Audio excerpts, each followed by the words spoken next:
নমস্কার, থ্রিলিং থার্সডেতে তোমাদের সবাইকে স্বাগত। হ্যাঁ, আজ ফ্রাইডে অর্থাৎ শুক্রবার। আমরা জানি গতকাল আমাদের এই গল্পটা আনার কথা ছিল, কিন্তু যান্ত্রিক ত্রুটির কারণে আমরা গল্পটি আনতে অক্ষম হয়েছি। এর জন্য আমরা আমাদের সকল শ্রোতা বন্ধুদের কাছে আন্তরিকভাবে ক্ষমা প্রার্থী। তবে মন খারাপ করার কিছু নেই, একদিন দেরিতে হলেও আমরা আজ যে গল্পটা তোমাদের শোনাতে চলেছি, আশা করি গল্পটা শুনে তোমরা নিরাশ হবে না। আজ তোমাদের জন্য থাকছে সজীব মাহমুদ নীলের কলমে জ্যান্ত মৃত। তাহলে চলো আর দেরি না করে শুরু করি। আজকের গল্প পাঠ ও আবহ সঙ্গীতে প্রীতম। বিভিন্ন চরিত্রে প্রীতম, প্রভাকর, বর্ণিশা, অফরোজা, সঞ্জীবন। শব্দ সংযোজন অমিত, প্রচ্ছদ কৃষ্ণেন্দু। গল্পের সূত্রধার ও একটি বিশেষ চরিত্রে আমি সায়ন্তন। সমগ্র পরিচালনায় টিম থ্রিলিং থার্সডে। শুরু হচ্ছে আমাদের আজকের নিবেদন, জ্যান্ত মৃত।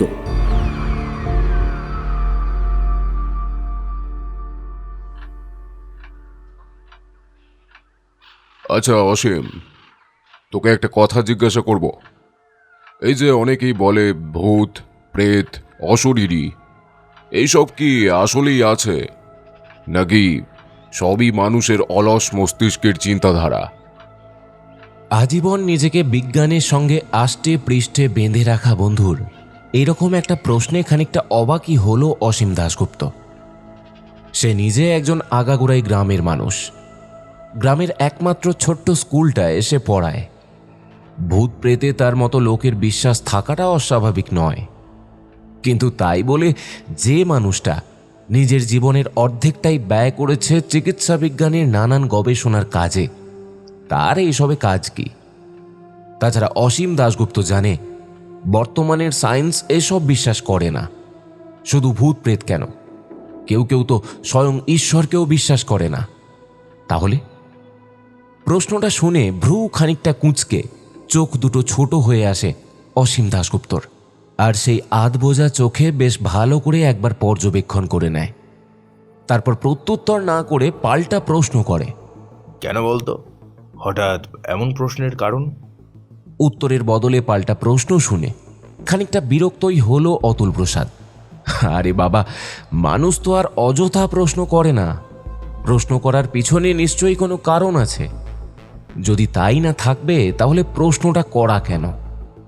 আর তাছাড়া অন্য কেউ হলে হয়তো সেটা মানাও যেত, কিন্তু অতুল প্রসাদের মতো একজন বিখ্যাত মানুষ, যার সঙ্গে একবার দেখা করবার জন্য দেশ বিদেশের মানুষ মুখিয়ে থাকে, সে অন্তত এতটা পথ খেজুরে আলাপ জমাতে আসবে না নিশ্চয়ই।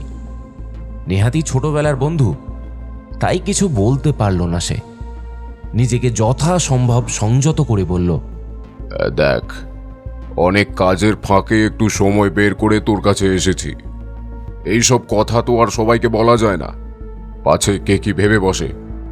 যেহেতু তুই আমার বন্ধু, তাই ভাবলাম তোকে এই প্রশ্নটা করি। এখন ভালোই ভালো উত্তরটা দিলে আমি চলে যাই আর কি।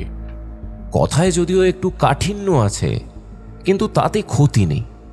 তাছাড়া মানুষের সময়ের যে কতটা মূল্য থাকতে পারে, সেটা তার মতো একজন স্কুল মাস্টারের পক্ষে জানবার কথা নয়। সেই সকালে স্কুলে গিয়ে ছাত্র পড়িয়ে বিকেল 4টের সময় ফিরে আসা, এছাড়া কি বা কাজ থাকে ওর? সময়ের মূল্য সে কি বুঝবে? দেখ, আমি জানি তোর ব্যস্ততার শেষ নেই, ছোটবেলা থেকেই তোকে দেখে আসছি, কিন্তু তুই যা জানতে চাস, সেটা কেন জানতে চাস, সেটা না বললে তো আর সঠিকভাবে বলা যাবে না। আগে পুরো ঘটনাটা শুনতে হবে, তারপর না হয় ভালো মন্দ কিছু একটা বলা যাবে। অসীমের কথাগুলো শুনে বিরক্তি ভাবটা বাড়ল বই কমল না। এদের খেয়ে দেয়ে কোনো কাজ নেই নাকি? সে তার মতো সময় বেঁধে কাজ করে না, তাকে দিনরাত এক করে কাজ করতে হয়। সেই সকাল 7টা থেকে রাত 10টা অবধি এ হাসপাতাল ও হাসপাতাল ছুটোছুটি করে রোগী দেখতে হয়। 10টার পর ফিরে এসেই কি বিশ্রাম আছে? ছুটে যেতে হয় ল্যাবে, সেখানেও আবার নানান কাজকর্ম, যেখানে নিঃশ্বাস নেওয়ার জন্য তার কাছে বাড়তি সময়টুকুও নেই। সেখানে কিনা এখন পুরো ঘটনাটা তাকে বলতে হবে। সামনে বসে থাকা মানুষটার উপর ভিতরে ভিতরে বেশ রাগ জমতে শুরু করলো অতুল প্রসাদের। কিন্তু কি আর করা যাবে, পুরো ঘটনাটা না শুনলে হয়তো বলবেও না। এইদিকে বিষয়টা এতটাই গুরুতর হয়ে উঠেছে যে এর একটা সুরাহা না করলেই নয়। যদি তাই না হতো তবে কি সে এত এত কাজ বাদ দিয়ে এই অখ্যাত গ্রামে আসতো, যে গ্রামের নাম দুনিয়ার মানুষ কখনো শুনেছে কিনা কে জানে। সারা দুনিয়া কেন, কলকাতার মানুষই শুনেছে কি, কিন্তু অতুল প্রসাদের নাম শুধু কলকাতা নয়, কলকাতা ছাড়িয়ে গোটা ভারতবর্ষ তো বটেই, এমনকি বাইরের দেশগুলোতেও বেশ উজ্জ্বল। মাসে 2-3 বার করে তাকে দেশের বাইরে যেতে হয় বিভিন্ন সেমিনারে যোগ দিতে। অতুল প্রসাদ বিরক্ত হয়ে উঠতেই যাচ্ছিল, কিন্তু পরক্ষণেই কি যেন একটা ভেবে আর ওঠা হলো না। এতটা সময় যখন নষ্ট হয়েছেই, তখন না হয় আরও খানিকটা হোক, তাছাড়া আর উপায় কি। যে মানুষটা সারা জীবন এই সবকে কেবল কুসংস্কার বলেই হেসে উড়িয়ে দিয়েছে, আজ সেই অতুল প্রসাদ যদি কাউকে এইসব বলে তবে তো লোকে হাসবে। কিন্তু অসীম তেমনটা নয়। ছোট থেকেই এক স্কুলে পড়েছে দুজন, যদিও সে নিজে কারো সঙ্গে বন্ধুত্ব করবার চেষ্টা করেনি কখনো। কারণ শুধু বন্ধুত্ব করলেই তো হয় না, তাদের সময় দিতে হয়, রাতভর আড্ডায় মেতে থাকতে হয়। এইসব সময়ের অপচয় ছাড়া আর কিছুই নয়। আর সেই সময়ের মূল্য ওরা কি করে বুঝবে? সেই সময়টাকে কাজে লাগিয়ে দিনরাত এক করে পড়ায় মন দিয়েছিল বলেই তো আজ অতুল প্রসাদের এত নাম ডাক। কিন্তু যারা তার সাথে একই ক্লাসে পড়তো তাদের কি কেউ চেনে? যদিও সে নিজে এখন কারোরই খোঁজ রাখেনি, কেবল এই অসীম দাশগুপ্ত ছাড়া। কারণ স্কুল জীবনে এই একজনই বোধহয় তার পরিচিত ছিল, তবে সেটা প্রয়োজনেই। এই যেমন আজ সে এসেছে তার কাছেই। বুঝেছি, আমার সময়ের অপচয় না করলে তোর শান্তি হচ্ছে না, তাই তো? বেশ, তবে তাই হোক না হয় একটু। দেহের সব রাগ যেন দাঁতের নিচে ফেলে চিবিয়ে চিবিয়ে কথাটা বলল অতুল প্রসাদ। তারপর ধীরে ধীরে যতটা বলা উচিত ঠিক ততটাই বলা আরম্ভ করল। অসীম দাশগুপ্ত বন্ধুর কথা শুনে কখনো অবাক হচ্ছে, কখনো আবার বিস্ময়ে ফেটে পড়তে চাইছে। এক নাগাড়ে পুরো ঘটনাটা বলে তারপর অতুল প্রসাদ বলল, শুনলি তো, এবার বল। অসীম কিন্তু সঙ্গে সঙ্গে কোনো উত্তর দিল না। খানিকক্ষণ গভীর পর্যবেক্ষণ করে একটু নড়ে চড়ে বসল। সবই তো শুনলাম, কিন্তু আমার যা মনে হচ্ছে বিষয়টা মোটেও সহজ নয়, কেমন যেন জট পাকানো। এখনই কিছু বলা যাবে না। এখনই বলা যাবে না? তবে কি সে আবারও আসবে এখানে? অতুল প্রসাদ যদিও এতক্ষণ যথাসম্ভব নিজেকে নিয়ন্ত্রণ করে রেখেছিল, কিন্তু এবার ধৈর্যের বাঁধ ভেঙে গেল। তরাং করে চেয়ার ছেড়ে উঠে দাঁড়ালো। তারপর একবার কটমট করে অসীমের দিকে তাকিয়ে হনহন করে হাঁটা শুরু করল। বাইরেই তার বিলাসবহুল প্রাইভেট কার দাঁড়িয়েছিল। এক টানে দরজা খুলে উঠে বসলো গাড়িতে। তারপর ড্রাইভারকে এসি অন করে গাড়ি ছাড়তে বলল। শরীরটা যেন রাগে কাঁপছে তার। ভুল হয়েছে, সত্যি বিশাল ভুল হয়েছে এই দায়িত্ব কর্তব্য জ্ঞানহীন মানুষটার কাছে আসা। যদি তাই না হবে তাহলে এতটা সময় নষ্ট করে পুরো ঘটনাটা শোনার পরও কোন হিসাবে সে বলে আবার আসতে? না, যদিও অসীম মুখে আবার আসার কথা বলেনি, কিন্তু কথার ইঙ্গিত তো সেদিকেই যাচ্ছে। মনে মনে কথাগুলো ভাবতে ভাবতেই ডান পকেট থেকে মোবাইলটা বের করে অতুল প্রসাদ। তারপর রাগে কাঁপতে কাঁপতে কল লিস্ট থেকে একটা নাম্বার বের করে ডায়াল করলো। 2 বার রিং হতেই ওপাশ থেকে একটা 22-23 বছরের যুবকের কণ্ঠস্বর ভেসে এলো। হ্যালো, হ্যাঁ স্যার, আপনি কোথায়? এদিকে ডক্টর ম্যাথিউ আধ ঘন্টা ধরে অপেক্ষা করছে। আপনার আসতে কতক্ষণ সময় লাগবে? পৌঁছাতে আর কতক্ষণ লাগবে? ওপাশ থেকে প্রশ্নটা শুনে গাড়ির ড্রাইভারকে প্রশ্নটা করলো অতুল প্রসাদ। প্রায় 1 ঘন্টা স্যার। নিখিল, তুমি এক কাজ করো, ডক্টর ম্যাথিউকে আরও 1 ঘন্টা বসিয়ে রাখো। একটা গুরুত্বপূর্ণ কাজে এসেছিলাম, আমি এর মধ্যেই পৌঁছে যাব। কথাটা বলেই ফোনের লাইনটা কেটে দিল অতুল প্রসাদ। তারপর ফোনটা পাশের সিটে অবহেলায় ছুঁড়ে দিয়ে বিরক্তি মাখা কণ্ঠে বিড়বিড় করতে করতে বলল, গুরুত্বপূর্ণ কাজ না ছাই, ফালতু এতটা সময় নষ্ট হলো। ছি। তার আগেই বোঝা উচিত ছিল গ্রামের সামান্য একজন স্কুল মাস্টার কি বা সাহায্য করতে পারে। না, আর যাই হোক না কেন, যাই ঘটুক না কেন, এখানে আর নয়। তাছাড়া সে নিজেও একজন নিউরোলজিস্ট, দেশ বিদেশে তার খ্যাতির কমতি নেই। নিজের সমস্যা সে কি নিজেই সমাধান করতে পারবে না? পারা তো উচিত। তাছাড়া এমনও তো হতে পারে যে এটা কোনো সমস্যাই নয়। মাঝে মাঝে ব্রেনের ওপর অতিরিক্ত চাপ পড়লে এমনটা হয়। তাছাড়া তাকে নেহাতি কম পরিশ্রম তো করতে হয় না। চিকিৎসা তো বটেই, তাছাড়াও আরও একটি, না একটি নয় বরং দুটি কাজে তাকে দিনের বেশিরভাগ সময় ল্যাবে কাটাতে হয়। যদিও এই প্রথম কাজটিতে নিখিল যথেষ্ট সাহায্য করে তাকে, আর দ্বিতীয় কাজে না, সেই কাজ অতুল প্রসাদ নিজেই একা হাতে সামলায়, আর সেটাও অতি গোপনে। মানুষ তো দূর, কোনো কাকপক্ষীও টের পেলে বিপদ। তবুও সব কাজই তো তাকেই সামলাতে হয়, আর সেটাও একা হাতে। হাতে বলাটা ঠিক হবে না, বলতে হবে একা ব্রেনে। এত বড় একটা গবেষণা যখন সে নিজে এখনো পর্যন্ত ঠিকঠাকই চালাচ্ছে, তখন তার এই সামান্য সমস্যার সমাধান কি সে নিজে করতে পারবে না? এই শেষ প্রশ্নটা সে অবশ্য নিজেকেই করল। আর প্রশ্নটা নিজেকে করতেই কেমন যেন দমে গেল অতুল প্রসাদ। আসলেই কি সে পারবে? যদি তাই হতো তাহলে কি আজ তাকে এই অখ্যাত গ্রামে ফিরে আসতে হতো? অতুল প্রসাদ যদিও পশ্চিমবঙ্গের এই অখ্যাতনামা গ্রামেরই ছেলে। স্কুল জীবনটা তার এখানকার ভাঙা স্কুলেই কেটেছে। স্কুল পাশ করে যেতে হয়েছে কলকাতায়। সেখানে মাধ্যমিক পাশ করে দেশের শিক্ষার প্রতি এক প্রকার ভক্তি শ্রদ্ধা উঠিয়েই উড়ান দিতে হয়েছিল লন্ডনে। সেখানেই লেখাপড়ার পাঠ শেষ করে নিউরোসায়েন্সের ওপর উচ্চ ডিগ্রি নিয়ে দেশে ফিরে আসে। এরপর আর গ্রামে ফেরা হয়নি অতুল প্রসাদের। ফেরা হয়নি বললে ভুল হবে, ফিরতে চায়নি সে। এর পিছনে অবশ্য একটা কারণও আছে, আর সেই ব্যাপারটা যত গোপন রাখা যায় ততই ভালো। একজন মানুষের অতীত নিয়ে টানার কি দরকার?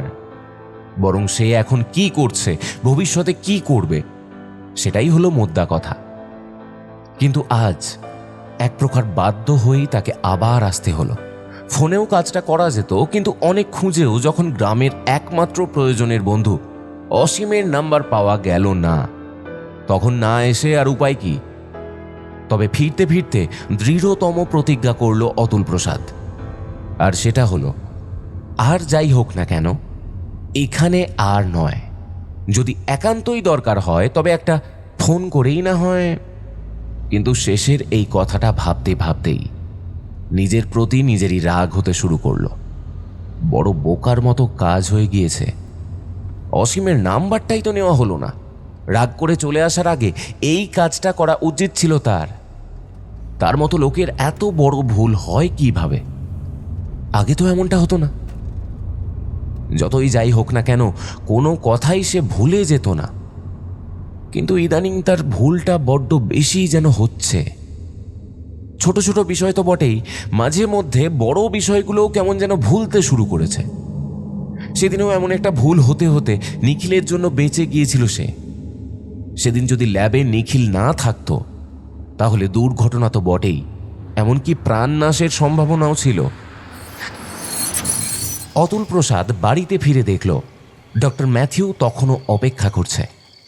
তাকে দেখে মনে মনে খুশি হলো সে।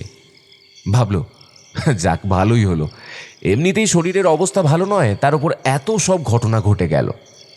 অতুল প্রসাদ হাসি হাসি মুখে এগিয়ে গেল লন্ডনের বিখ্যাত নিউরোলজিস্ট ডক্টর ম্যাথিউর দিকে। ডক্টর ম্যাথিউর সঙ্গে তার সেখানেই আলাপ একটা সেমিনারে।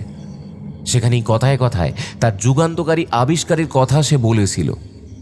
শুনে ভদ্রলোক জিনিসটা একবার নিজের চোখে দেখবার বেশ আগ্রহ প্রকাশ করেছিলেন, এও বলেছিলেন যে যদি তার কোনো হেল্পের প্রয়োজন হয় তবে সেটা যেন বলতে কোনো দ্বিধা সে না করে।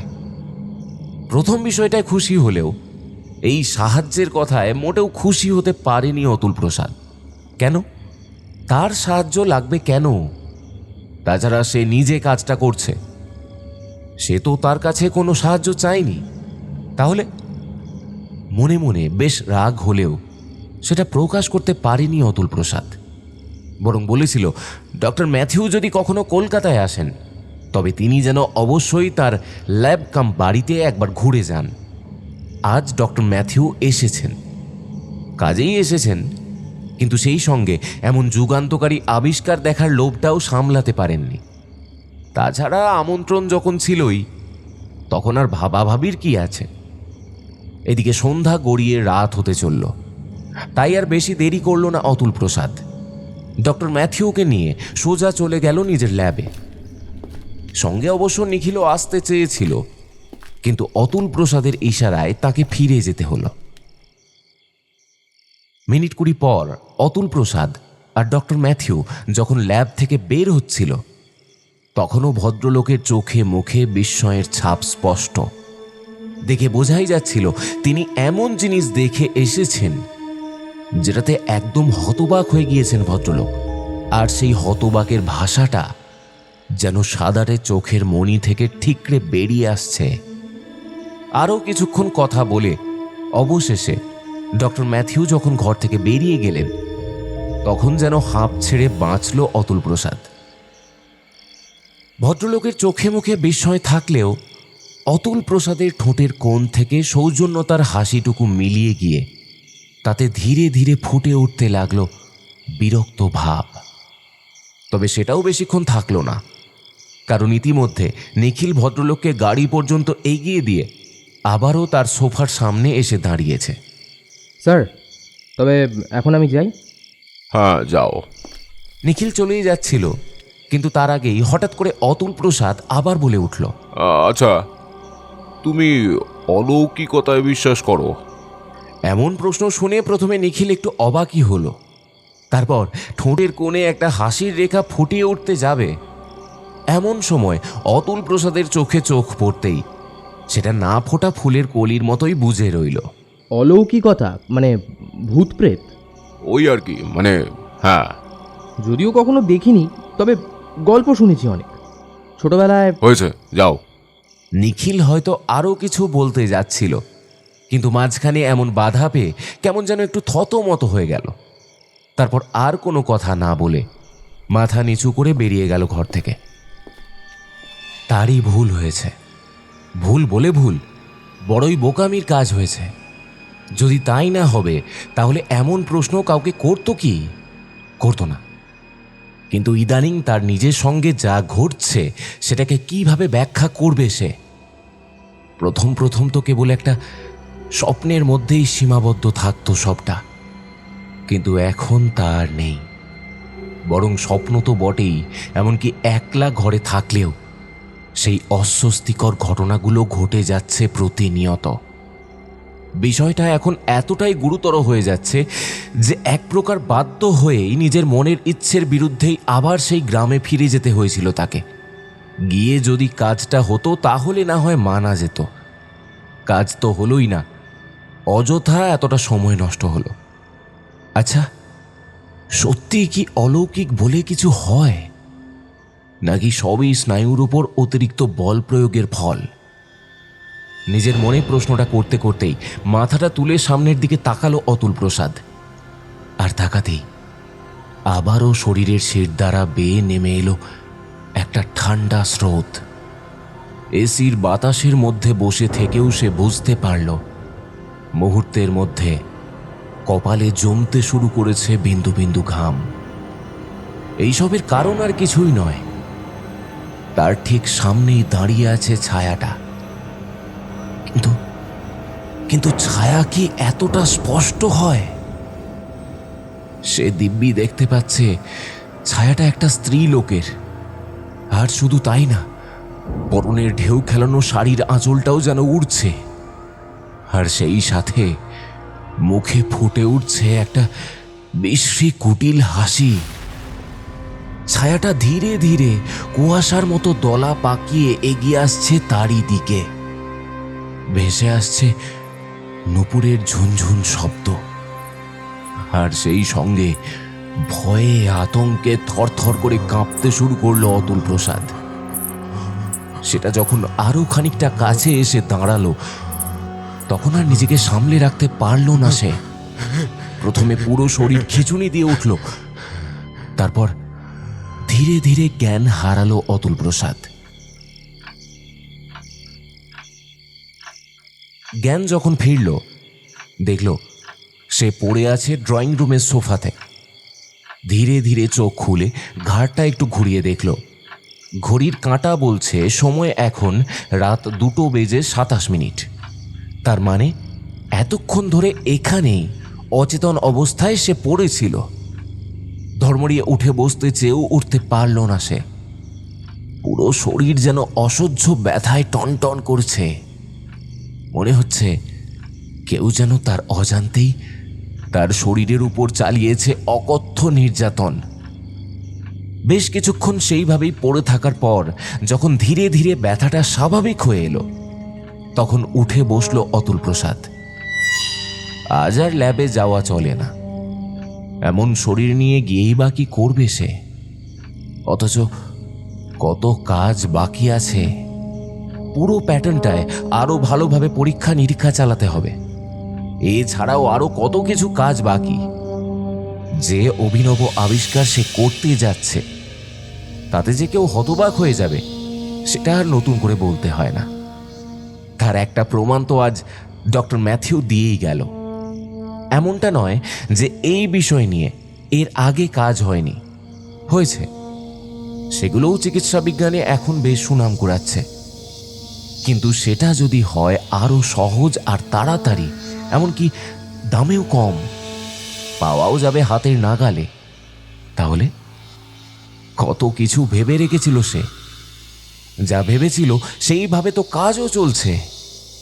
কিন্তু হঠাৎ কি এমন হলো, আর কেনই বা এমন হচ্ছে? দুটো প্রশ্নের একটারও উত্তর আর খুঁজে পায় না অতুল প্রসাদ। নিমেষে ভয় কেটে গিয়ে পুনরায় শরীরে এসে ভর করে রাগ। এতক্ষণ যে মানুষটা ভয় আর আতঙ্কে কাঁপছিল, শরীর ভিজে উঠেছিল ঘামে, সে এখন রাগে কাঁপছে। এখন একবার অসীমকে ফোন করলে ভালো হতো।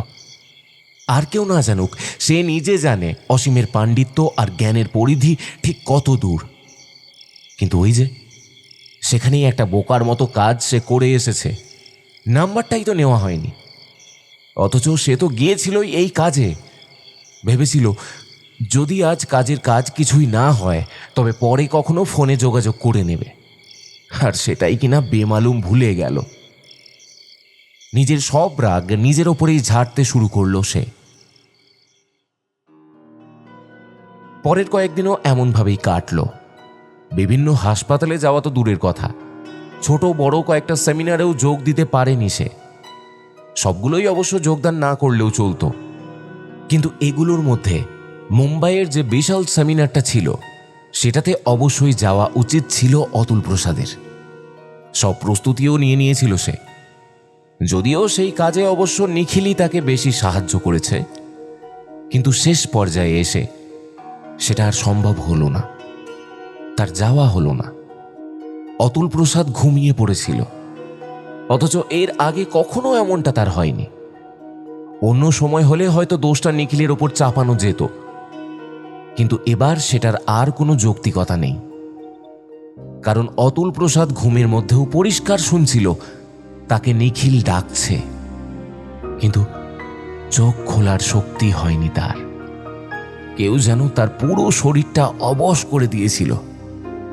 তাই বাধ্য হয়েই নিখিল রুম থেকে বেরিয়ে গিয়েছিল। সেমিনারে আর উপস্থিত থাকা হয়নি তার, অথচ গেলে লাভটা ছিল তারই বেশি।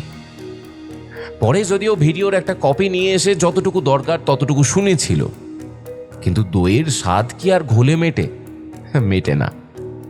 দুটো জিনিস দুরকম। এছাড়াও একটা ক্ষতি তার হয়েছে, আর সেটা হলো সেমিনার শেষে আয়োজন কমিটি থেকে তাকে এমন দায়িত্বজ্ঞানহীনতার জন্য নোটিশ পাঠানো হয়েছিল। ছি ছি, বড়ই অসম্মানের বিষয় এটা। যেখানে আগে তাকে ফুলের মালা দিয়ে বরণ করে নেওয়া হতো, সেখান থেকে কিনা এখন এমন একটা নোটিশ। মেইলটা পড়ার পর থেকেই লজ্জায় তার মাথা কাটা যাচ্ছিল। কিন্তু তার মানসিক অবস্থা এতটাই খারাপের দিকে এগিয়ে যাচ্ছে যে এইভাবে চলতে থাকলে তো সবই বৃথা। কত পরিকল্পনা, কত আয়োজন, সবই তো জলে যাবে। সেদিন অসীম অবশ্য বলেছিল যে পরে তাকে জানাবে বিষয়টা, কিন্তু কোথায়? কয়েকটা দিন তো কেটে গেল, কই এখনো তো সে কিছুই জানালো না। তবে কি কথাটা সে ভুলে গেছে? তার মতো লোকের ভুলে যাওয়াটাই স্বাভাবিক, কিন্তু সবাই তো আর অতুল প্রসাদ নয় যে ছোট ছোট বিষয়গুলোকেও মাথায় রাখবে। কিন্তু তাই বলে এত বড় একটা বিষয় সে ভুলে যায় কিভাবে? তবে কি ভুলে যায়নি? হয়তো ভুলে যায়নি, কোনোভাবে সে খবর পাঠাতে পারছে না, এমনটাও তো হতে পারে। ল্যাবে বসে কথাগুলো ভাবতে ভাবতে একটু অন্যমনস্কই হয়ে পড়েছিল অতুল প্রসাদ। আর তখনই দুর্ঘটনাটা ঘটে গেল।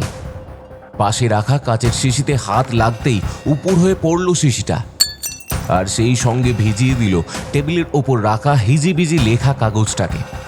আর তখনই দ্রুত কাগজটাকে বাঁচাতে গিয়ে আরেকটা কেমিক্যালের শিশি উপুড় হয়ে পড়ল বাম হাতের ঠিক উপরে। আর পড়তেই নিমেষেই ঝলসে গেল হাতের উপরি ভাগ। তীব্র যন্ত্রণায় একবার চিৎকার করে উঠল অতুল প্রসাদ। আর সেটা শুনেই পাশের ঘর থেকে ছুটে এলো নিখিল। আর এসেই এমন একটা অবস্থা দেখে আর সময় নষ্ট করল না, সে ফোন করলো অ্যাম্বুলেন্সে।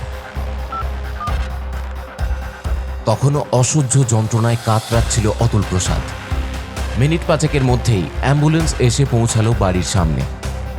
কিন্তু যা হবার ততক্ষণে হয়ে গিয়েছিল। লাভার মতো তরল পদার্থটা বাম হাতের চামড়া ভেদ করে গলগলিয়ে পৌঁছে গিয়েছে হাড়ে। আর তাতেই হাতের নিচের দিকটা খানিকটা কুঁচকে যেতে শুরু করেছে। সবাই যখন তাকে ধরাধরি করে অ্যাম্বুলেন্সে ওঠাচ্ছিল, ঠিক তখনই বিষয়টা লক্ষ্য করল অতুল প্রসাদ। আর সেটা হলো সেই একই ছায়ামূর্তি দাঁড়িয়ে আছে বাড়ির গেটের ঠিক সামনে। যদিও এখন চারিদিকে দিনের আলো জ্বলজ্বল করছে, কিন্তু তবুও ছায়াটা মোটেও চোখ এড়ালো না অতুল প্রসাদের। হে কি, হলোগ্রামের মতো ছায়াটা ঠোঁটের কোণে একটা হাসি ফুটে উঠেছে। না না, সে ভুল দেখেনি, সত্যিই একটা হাসি ফুটে উঠেছে। আর এই হাসিতে প্রতিবারের মতো কুটিলতা কিংবা হিংস্রতা খেলা করছে না মোটেও। যা করছে সেটা হলো বিজয়ীর হাসি। অতুল প্রসাদ অনুভব করল এই অসহ্য যন্ত্রণার মধ্যেও সে ঘামছে। অতুল প্রসাদকে নিয়ে অ্যাম্বুলেন্সটা চলে যেতেই নিখিল ল্যাবে ফিরে এলো। দুর্ঘটনা যা ঘটার তো ঘটেছেই, এখন জিনিসগুলো একটু গুছিয়ে রাখা প্রয়োজন। আঘাত যদিও কম নয়, তবুও হাসপাতাল থেকে ফিরতে 2 দিনের বেশি লাগার কথা নয়। এ তো কোনো সাধারণ রোগী নয় যে ডাক্তাররা চিকিৎসায় অবহেলা করবে। অতুল প্রসাদ ভারতবর্ষের তো বটেই, এমনকি তার আবিষ্কার যদি ভালোভাবে সামনে এগিয়ে যায় তবে চিকিৎসা বিজ্ঞান সারা জীবন তাকে মাথায় করে রাখবে। এই ভেবে নিখিল যখন ল্যাবে ফিরে এলো তখন খানিকটা আশ্চর্যই হলো। না, চোখের ভুল নয়। তাছাড়া অতুল প্রসাদ যে গুরুতরভাবে আহত হয়েছে এটাও তো মিথ্যে নয়। কিন্তু যদি তাই হবে, তাহলে টেবিলের ওপর পড়ে থাকা 2টো রাসায়নিকের শিশির মধ্যে একটা কোথায় গেল? টেবিলের ওপর কেবল সেই শিশিটাই পড়ে আছে যেটা প্রথমবার হাত লেগে প্যাটার্নের কাগজের ওপর পড়েছিল। প্যাটার্নটা আর বোঝার মতো অবস্থায় নেই যদিও, কিন্তু এখন প্রশ্ন হলো, একটু আগেও তো সে এই টেবিলটার ওপরে শিশিটাকে উপুড় হয়ে পড়ে থাকতে দেখেছে। তাহলে এদিক সেদিক অনেক খুঁজেও যখন দ্বিতীয় শিশিটা পাওয়া গেল না, তখন লকারের দিকে এগিয়ে গেল নিখিল, যেখানে সকল রাসায়নিক অতি সাবধানে সাজানো থাকে। যদিও এসব তরল পদার্থই দরকারি, কিন্তু ভুল প্রয়োগে কতটা বিপদ হতে পারে সেটা তো একটু আগেই প্রমাণ হলো। লকারের কাঁচের দরজার সামনে দাঁড়িয়ে বিস্মিত হয়ে গেল নিখিল। এই তো, এখানেই সাজানো আছে দ্বিতীয় শিশিটা, আর সেটাতে এখনো ভর্তি করা আছে তরল তামাটে রঙের একটা পদার্থ। তবে কি সে ভুল দেখলো তখন? বিষয়টা ঠিক বুঝতে পারল না সে। হবে হয়তো, হতে পারে অন্য কোনো। কথাটা ভাবতে গিয়ে কেমন যেন খটকা লাগে নিখিলের মনে। কিন্তু ততক্ষণে ড্রয়িং রুমের টেলিফোনটা বেজে উঠেছে উচ্চ স্বরে। তড়িঘড়ি ড্রয়িং রুমে গিয়ে কলটা রিসিভ করতেই ওপাশ থেকে কেউ একজন বলে উঠল, আমি অসীম দাশগুপ্ত বলছিলাম। এটা কি অতুলের বাড়ি? আগে হ্যাঁ, বলুন। হ্যাঁ, তুমি কে? আমি নিখিল, অতুল স্যারের কাছে পিএইচডি করছি। আপনি কে? এই প্রশ্নের উত্তর অসীম দাশগুপ্ত দিল না, বরং বলল, তোমার স্যার বাড়িতে আসলে বলবে আমি ফোন করেছিলাম, তাহলেই হবে। কথাটা বলতেই ফোনটা কয়েকবার বিপ বিপ শব্দ করে কেটে গেল। লাইন কাটার পর কি যেন একটা ভাবল নিখিল। তারপর আবারও এইমাত্র যে নাম্বার থেকে কল এসেছিল সেই নাম্বারটায় ডায়াল করল। কয়েকবার রিং হতেই আবারও সেই একই কণ্ঠস্বর ভেসে এলো উপাস থেকে। অনুমান ঠিকই ছিল, পরের দিন রাতেই অতুল প্রসাদ বাড়িতে ফিরল। যদিও বাম হাতটা আর আগের মতো ঠিক হয়নি, খানিকটা কুঁচকে গিয়েছে, তবে কাজে কোনো অসুবিধে হবে না। ঘা শুকাতে কিছুটা সময় লাগলেও ভয়ের কিছু নেই। বাড়িতে ফেরার পর নিখিল যখন বলল, কোনো এক অসীম দাশগুপ্ত নামের একজন ফোন করেছিল। অসীম, নাম্বারটা নোট করে রেখেছো? হ্যাঁ স্যার। বলেই একটা কাগজ বের করে দিল নিখিল।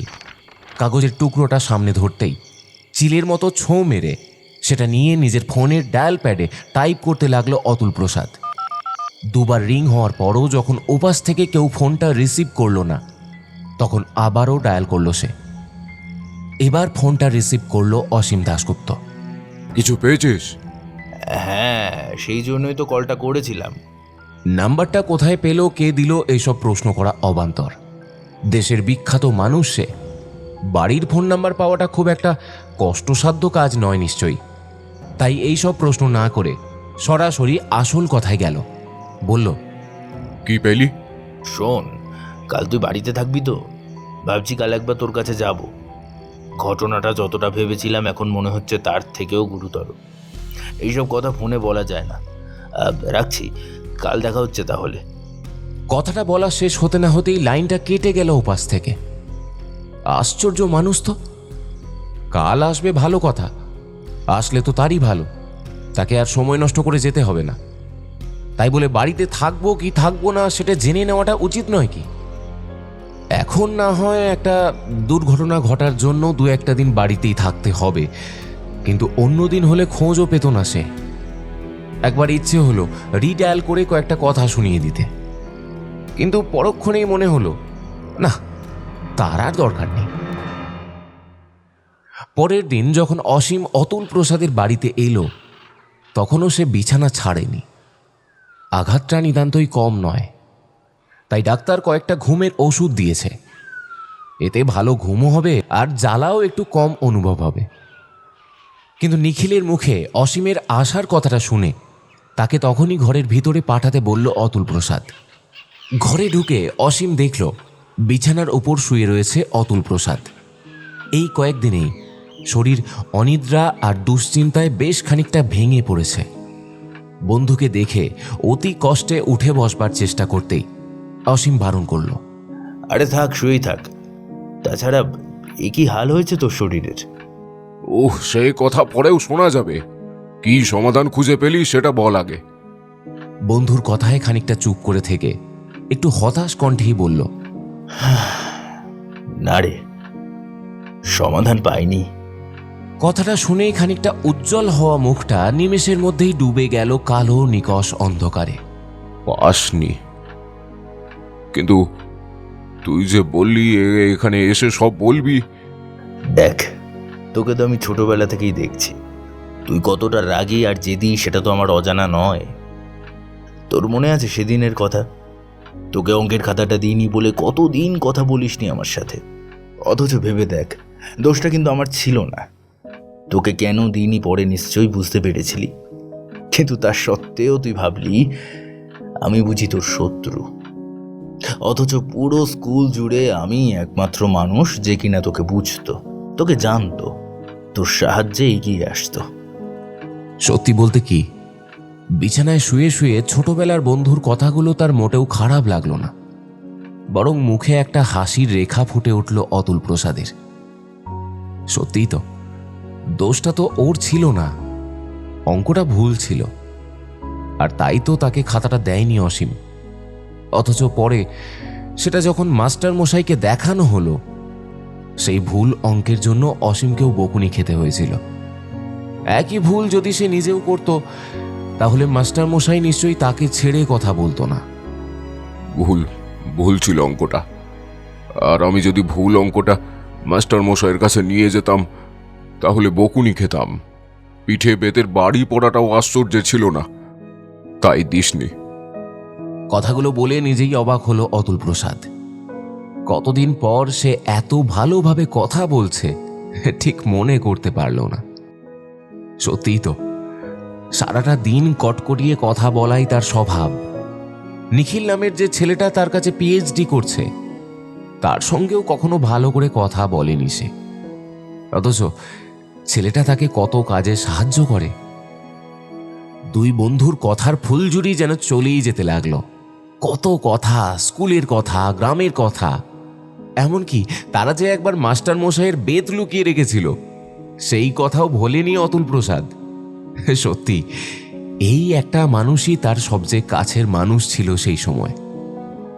কিন্তু আজ তার জীবনটা কত সংকীর্ণ। অথচ চাইলে সেও অনেক ভালো কিছুই করতে পারত। এটা আর কেউ মানুক না মানুক, অতুল প্রসাদ জানে।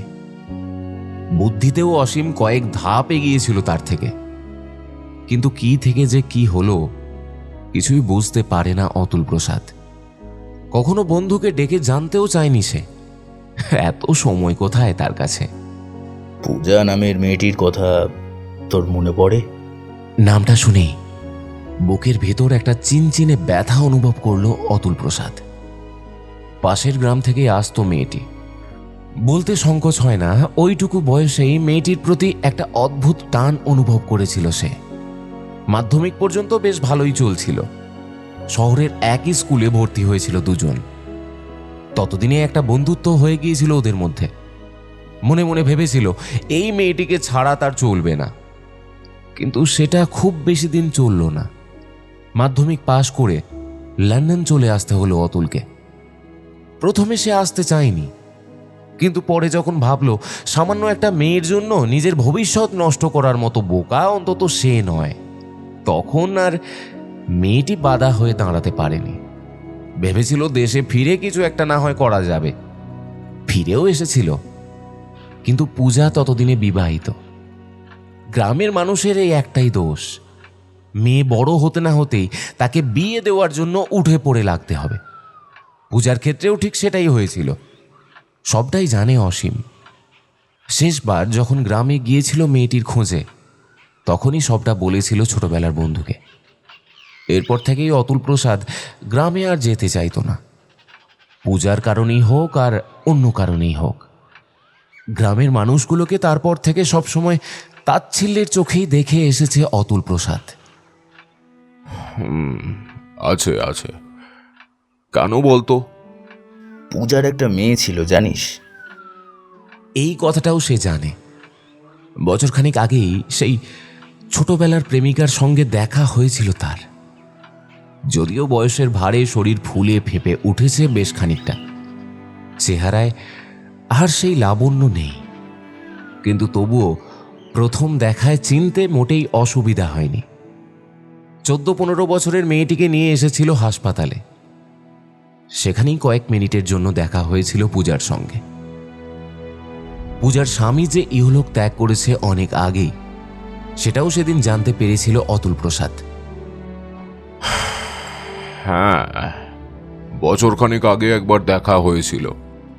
মেয়েটার কি যেন একটা হয়েছিল, পরে অবশ্য খোঁজ নিয়ে জানতে পারি বাচ্চা মেয়েটি অপারেশন থিয়েটারেই মারা গেছে। তারপর আর দেখা হয়েছিল? কোনো উত্তর না দিয়ে শুধু মাথা নাড়ালো অতুল প্রসাদ। তার চোখের কোণে এক ফোঁটা জল। একটু পরেই সেটা গাল বেয়ে গড়িয়ে পড়ল বালিশে। মেয়েটি এখন কোথায় অতুল? একেবারে অপ্রত্যাশিত প্রশ্ন, যা কোনোভাবেই আশা করেনি অতুল প্রসাদ। আর বন্ধুর কাছ থেকে এমন একটা প্রশ্নে প্রথমে খানিকটা হকচকিয়ে গেল সে। তারপর কাঁপা কাঁপা স্বরে বলল, কোথায় মানে? আমি কি জানি? পূজার সাথে দেখা করেই তোর এখানে আসলাম অতুল। তার মানে কি পূজা সবটাই বলে দিয়েছে? কিন্তু কিন্তু তার তো এমনটা কথা ছিল না। সে তো সেদিন বলেছিল যে এই কথা কাউকে বলবে না। তাহলে তো তো এই তো শব্দটা উচ্চারণ করতে গিয়েও কয়েকবার গলাটা কেঁপে উঠল অতুল প্রসাদের। না, কিছু না। তবে একটা কথা বলবো, তুই মানুষ, ঈশ্বর নয়। হতে পারে তুই গোটা পৃথিবীর কাছে বিখ্যাত নিউরোলজিস্ট, কিন্তু আমার কাছে তুই সেই অতুলটাই রয়ে গেছিস। কথাগুলো বলে একটু দম নেয় অসীম দাশগুপ্ত। তারপর একটা দীর্ঘশ্বাস ছেড়ে বলে, যাই হোক, আজ তাহলে উঠি। ভেবেছিলাম কয়েকটা দিন থাকবো, কিন্তু বুঝিসই তো আমি হয়তো তোর মতো এতটা গুরুত্বপূর্ণ ব্যক্তি নই। তবুও আমার ওপর অনেক বাচ্চা তাকিয়ে থাকে সব সময়। তারা সবাই এক একজন অতুল প্রসাদ হয়ে উঠতে পারে। শান্ত গলায় কথাগুলো বলে বিছানার পাশ থেকে উঠে দাঁড়ালো অসীম। অতুল প্রসাদের মুখ থেকে আর একটা কথাও বের হলো না। চেয়ে দেখল একজন মানুষ বেরিয়ে গেল ঘর থেকে, যে মানুষটা ছোটবেলায় তাকে বুঝতো আর এত বছর পর আজও ঠিক বুঝে নিয়েছে। অসীম বেরিয়ে যেতেই ঘরে নিখিল প্রবেশ করল। স্যার, বলছি আজকে একটু তাড়াতাড়ি বাড়ি যেতে হবে। বেশ তো, কিন্তু তার আগে আমাকে একটু ল্যাবে রেখে আসবে। দরকার পড়তো না, কিন্তু কেন যেন মনের সাহসটা হারিয়ে ফেলেছি। কথা দিচ্ছি তোমাকে বেশিক্ষণ আটকে রাখবো না, আমাকে রেখেই চলে যেও। বেশ কয়েক মাস ধরেই অতুল প্রসাদের কাছে আসা যাওয়া করছে নিখিল। কোনোদিন তার আচরণে এমনটা দেখেনি সে। আজ কেমন যেন একটু অবাকই হলো, কিন্তু মুখে সেটা প্রকাশ না করে বলল, কিন্তু স্যার, এই অবস্থায় আপনার একা একা ল্যাবে থাকাটা ঠিক হবে না। ভয় পেও না, আমার কিছুই হবে না। আর কোনো কথা বাড়ালো না নিখিল। অতুল প্রসাদকে বিছানা থেকে তুলে হাত ধরে ল্যাবের দরজা পর্যন্ত এগিয়ে দিল। যদিও সে থাকতেই চেয়েছিল, কিন্তু অতুল প্রসাদ নিজে যেখানে একবার না করেছে সেখানে বেশি কথা আর বলা চলে না। ল্যাবের দরজা খুলে ভিতরে প্রবেশ করল অতুল প্রসাদ। তারপর তার রিসার্চের জায়গার দিকে না গিয়ে যেখানে একটা পুরনো আমলের লোহার আলমারি রাখা সেদিকে এগিয়ে গেল। তারপর আলমারির সামনে এসে দাঁড়িয়ে লম্বা পাল্লাটা খুলল অতুল প্রসাদ। ভিতরে কিছুই নেই, আর সেই কিছু না থাকা আলমারির পাল্লাটার ভিতরে হাত ঢুকিয়ে দিল। তারপর নিজের তালুটা লাগালো আলমারির দেওয়ালের একটা নির্দিষ্ট জায়গায়, আর তাতেই একটা নীল আলোয় ভরে উঠল ভিতরের দিকটা। আর কানে ভেসে এলো একটা রোবোটিক্স কণ্ঠস্বর। কয়েক সেকেন্ড পরেই আশ্চর্যভাবে তৈরি হলো একটা প্রবেশ পথের। সময় নষ্ট না করে সুইচ টিপে সে ঢুকে পড়ল সেই আবছা অন্ধকার পথে। তারপর সে একটা বড় রুমে প্রবেশ করল। সেটাকে রুম কম একটা ল্যাব বলাই ভালো হবে। সামনেই রাখা দুটো বড় বড় কাঁচের বাক্স, আর সেই বাক্সেই শুয়ে আছে দুটো 14-15 বছর বয়সী মেয়ে। যদিও দুজনের একজনও জীবিত নয়, তবু প্রথম দেখায় তাদের মৃত বলতে দ্বিধায় পড়তে হয়। মনে হবে যেন অতি ক্লান্ত দুটো দেহ ঘুমিয়ে আছে বাক্স দুটোর ভিতরে। প্রথম বাক্সটার কাছে গিয়ে দাঁড়ালো অতুল প্রসাদ, আর তাতেই বুকটা কেমন যেন হু হু করে উঠল তার। পূজার মেয়ে। মেয়েটা ওটিতে তার হাতের উপরেই মারা গিয়েছিল। এত বড় একজন সার্জন হয়েও বাঁচাতে পারেনি সে মেয়েটিকে। মৃত্যুর খবরটা যখন পূজাকে বলতে গিয়েছিল, তখন বুকটা হু হু করে উঠেছিল অতুল প্রসাদের। সেদিনও তুমি আমাকে একা রেখে চলে গিয়েছিলে নিজের স্বার্থে। কোথায় সেই বিদ্যা তোমার? আমার মেয়েকে বাঁচাতে পারলে না অতুল। তাহলে কাঁদতে কাঁদতে কথাগুলো বলেছিল পূজা। সেদিন কোনো উত্তর দিতে পারেনি সে, কিন্তু বলেছিল, তোমার মেয়েকে আমায় দেবে? কথা দিচ্ছি, আমার সবটা দিয়ে হলেও ফিরিয়ে দেব তাকে। আর এজন্য আমাকে যা যা করতে হবে সেটাই করব। সত্যি তুমি পারবে? কথা দাও, কথা দাও তুমি আমার মেয়েকে জীবিত ফিরিয়ে দেবে। না, তবে মেয়েটা তোমার সামনে থাকবে, কথা বলবে, তোমাকে মা বলে ডাকবে। বেশ, যদি পারো তবে নাও। মেয়েটিকে সেদিন নিয়ে এসেছিল অতুল প্রসাদ। শুরু করেছিল এক গোপন চিকিৎসা। প্রথমে ভেবেছিল মেয়েটির মতো হুবহু একটি রোবট তৈরি করলে কেমন হয়, যার অনুভূতি থাকবে, ভালোবাসা থাকবে, আর থাকবে জীবন্ত মানুষের মতো গতিবিধি। আর তখনই তার মনে এক অদ্ভুত চিন্তাধারা এসেছিল, কেমন হবে যদি মৃত মস্তিষ্কে একটা জীবিত মস্তিষ্ক প্রতিস্থাপন করা যায়? তাতে কাজ হবে কি? হওয়া তো উচিত, কারণ এখনকার বিজ্ঞান তো আর আগের মতো নেই, উন্নত হয়েছে। সেই সঙ্গে অনেক আধুনিকতাও এসেছে বিজ্ঞানে। তাহলে ভাবনাটা যদিও পাগলামি ছাড়া আর কিছুই নয়, কিন্তু একবার চেষ্টা করে দেখতে দোষ কোথায়? কিন্তু সমস্যা একটা আছে, আর সেটা হলো একই বয়সী আরেকটা মস্তিষ্কের প্রয়োজন পড়বে। আর সেটা তো আর কেউ এমনি এমনি দেবে না, খুঁজে বের করতে হবে। প্রথম কাচের বাক্সটা থেকে খানিকটা দূরে আরেকটা বাক্স। এবার অতুল প্রসাদ সেই দিকেই এগিয়ে গেল। তার সামনে দাঁড়াতেই পাতলা কাঁচের আবরণের ভিতর দিয়ে দেখতে পেল মেয়েটার ছোট ছোট করে ছাঁটা চুলের পাশ দিয়ে খুবই নিখুঁত আকারের সেলাইগুলো। মেয়েটির নামটা কি যেন? নিমতি।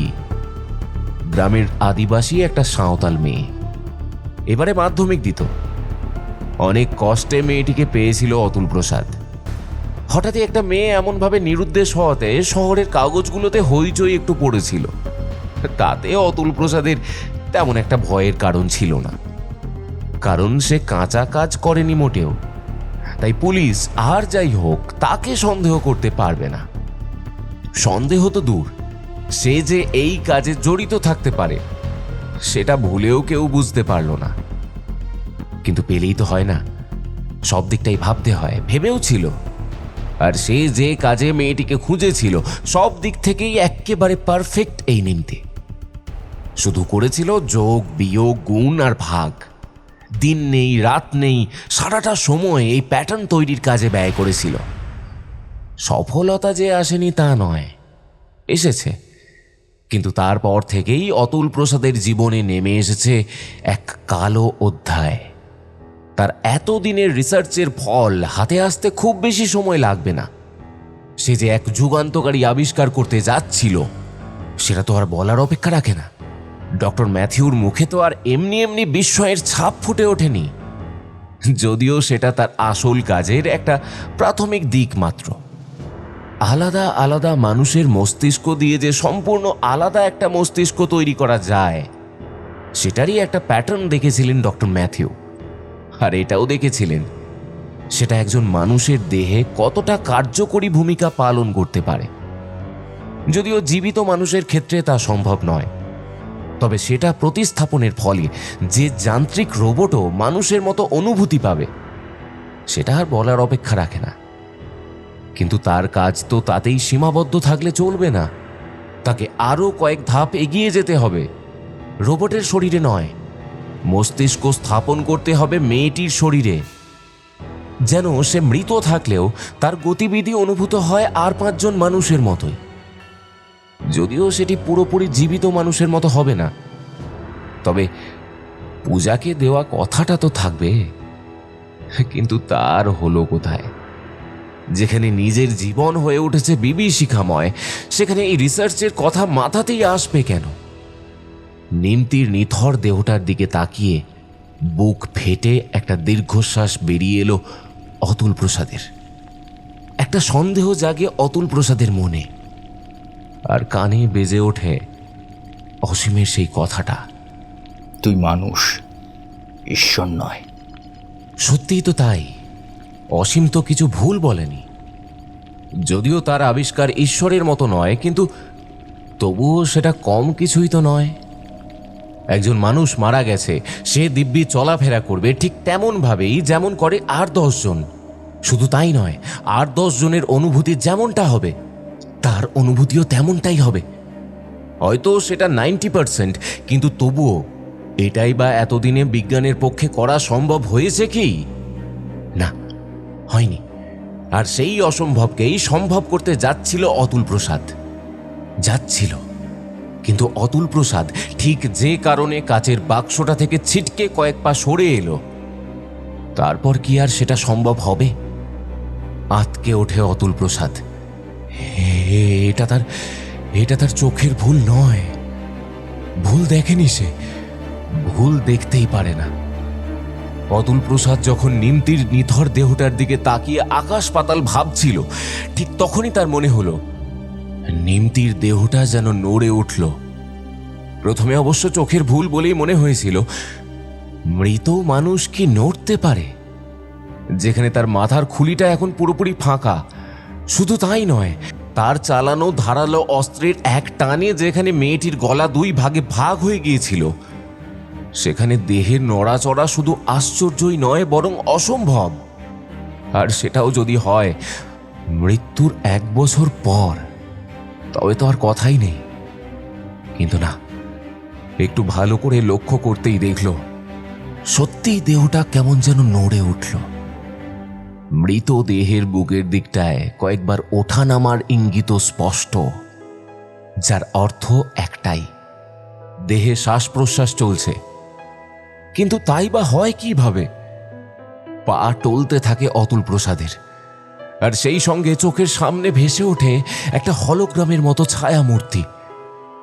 মারা যাওয়ার আগে এই শাড়িটাই তো পরেছিল নিমতি, আর এখন ঘরে হাওয়া না থাকা সত্ত্বেও দিব্যি উড়ে চলেছে সেই শাড়ির আঁচল। ভয় বেশি পেল না সে, কারণ একটা জিনিস বারবার দেখতে দেখতে বেশ অভ্যস্ত হয়ে গেছে অতুল প্রসাদ। কিন্তু তবুও তার একটা সীমা আছে।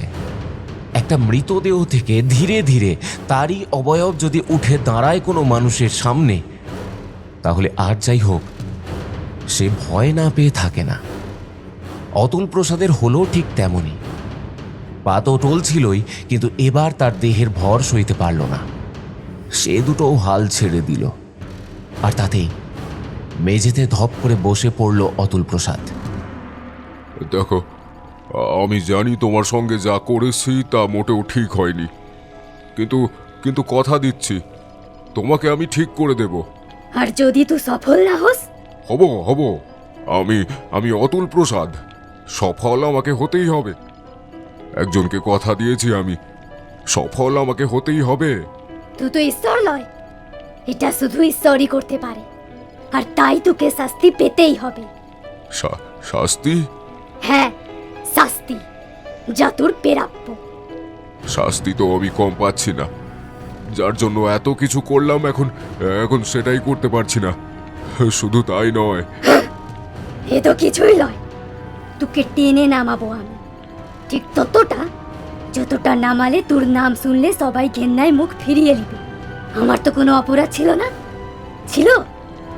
মৃত্যু তোকে ঠিক ততদিন পর্যন্ত তাড়া করে বেরাবে যতদিন না তুই নিজে থেকে মৃত্যু চাস। এটাই তোর শাস্তি।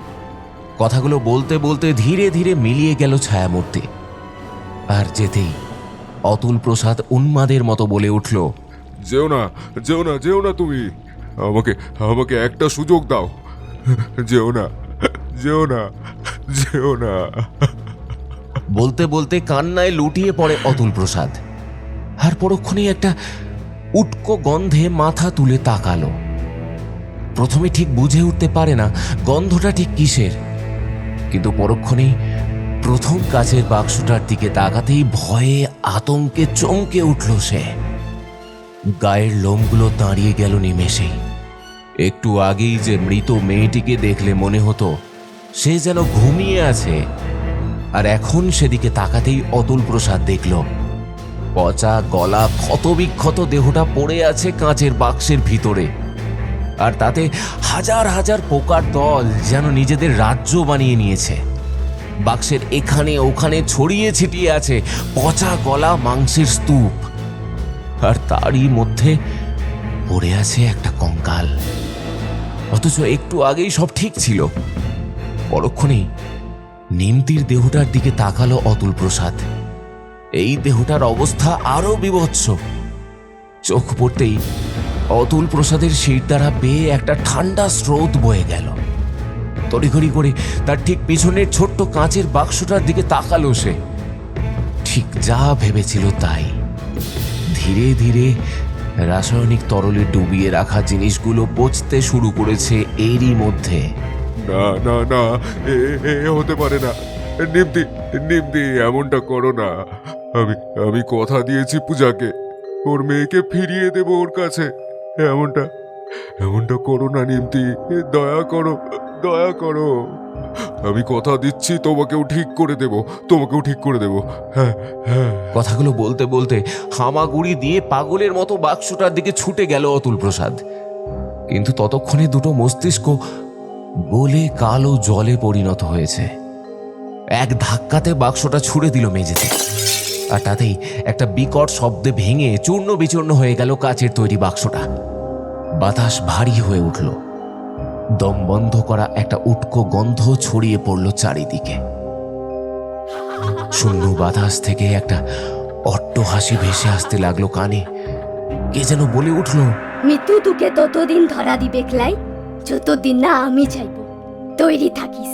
শোনো, যেও না। কাঁদতে কাঁদতে মাটিতে লুটিয়ে পড়তে গিয়ে লুটিয়ে পড়া হলো না অতুল প্রসাদের, কারণ ঘরটা ধীরে ধীরে ধোঁয়ায় ভরে গিয়েছে। কিছু পুড়ছে কি? নাকটা টানলো অতুল প্রসাদ।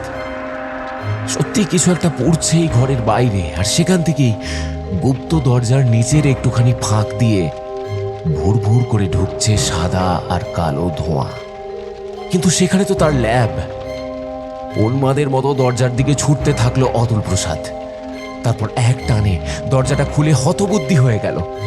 পুরো ল্যাব জুড়ে দাউ দাউ করে আগুন জ্বলছে, আর তাতেই পুড়ে ছাই হয়ে যাচ্ছে ঘরের মধ্যে থাকা প্রতিটি জিনিস। পাগলের মতো হাত পা ছড়িয়ে চেষ্টা করলো আগুন নেভাতে। সে যেন এখন একজন বদ্ধ উন্মাদ। আমি অতুল প্রসাদ, আগুন আমাকে পোড়াতে পারবে না। আমি এই পৃথিবীর সবচেয়ে বিখ্যাত মানুষ। বিশ্রী অট্ট হাসিতে ফেটে পড়ল অতুল প্রসাদ, আর সেই সঙ্গে হাতের কাছে যেটাই পাচ্ছে সেটাই ছুড়ে দিচ্ছে জ্বলতে থাকা আগুনের দিকে। আর সেই সঙ্গে অট্ট হাসিতে বারবার ফেটে পড়ছে সে। এক দেওয়াল থেকে প্রতিধ্বনিত হয়ে অন্য দেওয়ালে সেই আওয়াজ ধাক্কা খাচ্ছে বারবার। এমন সময় লাফাতে লাফাতে বেরিয়ে গেল অতুল প্রসাদ। মুখে সেই এক প্রলাপ, আমি অতুল প্রসাদ, বিশ্বের সবচেয়ে শ্রেষ্ঠ নিউরোলজিস্ট।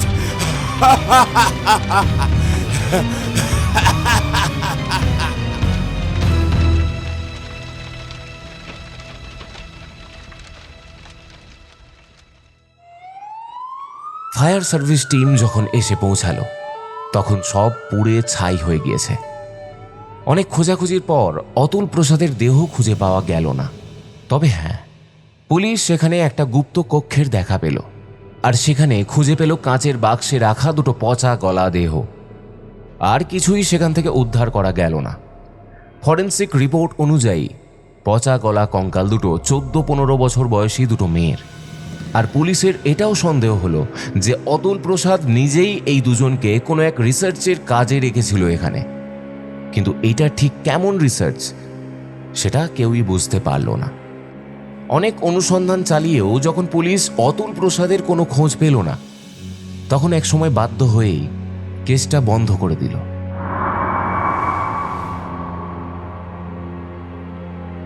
এতক্ষণ তোমরা শুনলে জ্যান্ত মৃত, রচনা সজীব মাহমুদ নীল। যদি গল্পটা ভালো লাগে তাহলে গল্পটিকে একটা লাইক করে দিও, শেয়ার করতে পারো তোমাদের বন্ধু বান্ধবদের সাথে।